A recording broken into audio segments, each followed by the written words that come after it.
আপনাদের সবাইকে স্বাগত সিনে গসিপে। জেল হেফাজতের প্রায় 20 দিন পর ছাড়া পেলেন অভিনেতা বিক্রম চ্যাটার্জি। স্বভাবতই তার মুক্তিতে বেজায় খুশি বিক্রমের পরিবার ও তার শুভাকাঙ্ক্ষীরা। অভিনেতা মুক্তি পাওয়ার পর কি করলেন, বাড়িতে এসে কি উপহার পেলেন অভিনেতা বিক্রম চ্যাটার্জি, কার গাড়িতেই বা বাড়ি ফিরলেন তিনি, এই সব খবরই আমরা নিয়ে এসেছি আজকে আপনাদের জন্য। সন্ধ্যে 6:48 প্রেসিডেন্সি সংশোধনাগার থেকে মুক্তি পান অভিনেতা বিক্রম চ্যাটার্জি। অভিনেতার বাবা বিজয় চ্যাটার্জি পৌঁছে গেছিলেন 5টা নাগাদ। আদালতের কাগজপত্র সংশোধনাগারের কর্তৃপক্ষের কাছে জমা দিয়ে দেন তিনি। সংশোধনাগারের বাইরে বিক্রম চ্যাটার্জির বাবা ছাড়াও উপস্থিত ছিলেন তার মা ও ছোট বোন।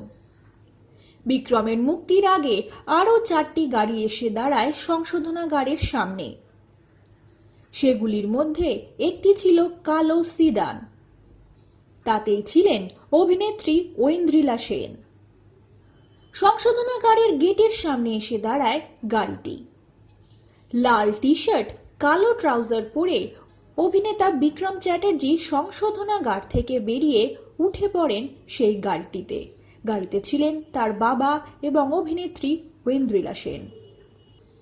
গাড়িটি ছোটে কসবার বাড়ির দিকে। কসবার সুইনহো লেনের বাড়িতে অভিনেতা বিক্রমের উপস্থিত হওয়ার আগে থেকেই সেই বাড়ির দরজায় উপস্থিত ছিলেন ভয়েস অফ বিক্রম ফেসবুক পেজের বিক্রমের ভক্তরা। হাতে ছিল ফুল মালা। কালো সিডেনে চড়েই অভিনেতা বিক্রম চ্যাটার্জি বৃহস্পতিবার মানে 27শে জুলাই সন্ধ্যায় আসেন বাড়িতে। স্বভাবতই বিক্রমকে দেখে তার ভক্তরা উচ্ছ্বাসে তার দিকে ছুটে যায়। বিক্রমকে তার ভক্তরা সম্বোধন জানায় মালা আর ফুল দিয়ে। এরপর অভিনেতা বিক্রম চ্যাটার্জি তার পরিবারের সদস্যদের সঙ্গে ওপরে চলে যান। অবশ্য পরে একবার তিনি নিচে নেমেছিলেন। তাকে কিছু জিজ্ঞেস করায় তিনি বলেন নো কমেন্টস।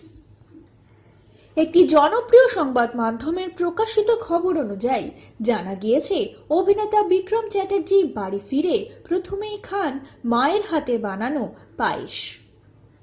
তারপরেই টেবিলে রাখা ছিল তার পছন্দের চকলেট কেক। এক পারিবারিক বন্ধুর দাবি, কেকের টুকরো বিক্রমকে খাওয়াতে গেলে তিনি বলেন, জেলে ওজন কমে গেছে, অনেক ডায়েট হয়েছে, এখন কেক খাওয়াই যায়। বিক্রমকে এদিন সাদা শার্ট উপহার দেন তার এক বন্ধু। সেটি পরেই তিনি কেক কেটেছেন। অভিনেতা বিক্রম চ্যাটার্জির মুক্তিতে কিন্তু স্বভাবতই ভীষণ খুশি বিক্রমের পরিবার ও তার ঘনিষ্ঠজনেরা।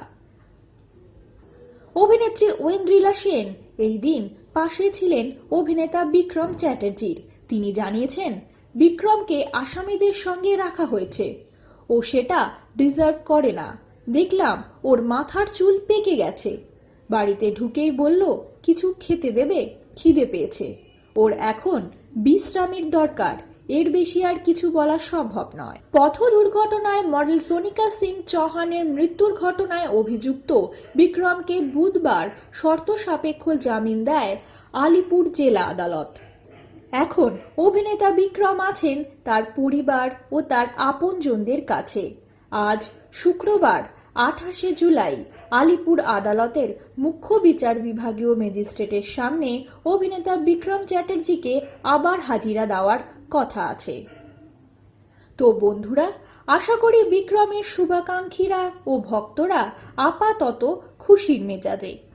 এই সংক্রান্ত আরও খবর খুব শীঘ্রই আমরা নিয়ে আসবো আপনাদের কাছে। তার জন্য কিন্তু আপনাদের জুড়ে থাকতেই হবে আমাদের সঙ্গে। আমরা হলাম সিনে গসিপ। জুড়ে থাকুন আমাদের সঙ্গে, সাবস্ক্রাইব করুন আমাদের এই ইউটিউব চ্যানেলটি।